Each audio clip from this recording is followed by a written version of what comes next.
முதல் வாசகம். கடவுள் அவரை ஆண்டவரும் மெசியாவுமாக்கினார். திருத்தூதர் பணிகள் நூலிலிருந்து வாசகம்.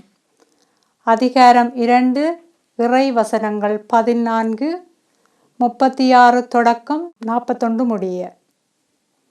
பெந்தக்கோஸ்து எனும் நாள் வந்தபோது பேதுரு 11 சேர்ந்து எழுந்து நின்று உரத்த குரலில் அவர்களிடம் பின்வருமாறு கூறினார்.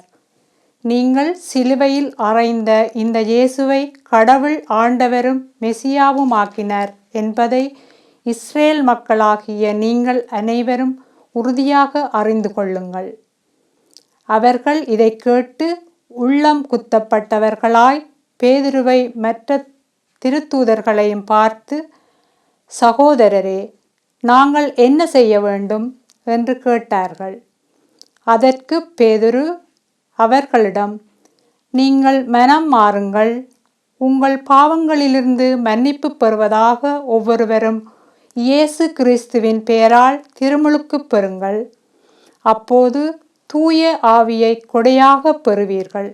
ஏனென்றால் இந்த வாக்குறுதியானது உங்களுக்கும் உங்களது பிள்ளைகளுக்கும் தொலையிலுள்ள யாவருக்கும் ஆண்டவராகிய கடவுள் தம்மிடம் அழைக்கும் அனைவருக்கும் உரியது என்றார்.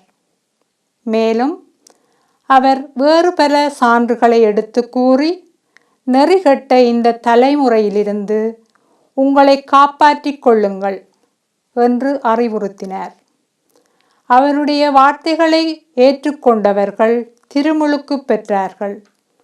அன்று ஏறக்குறைய 3000 பேர் அவர்களோடு சேர்க்கப்பட்டனர். இது ஆண்டவரின் அருள்வாக்கு.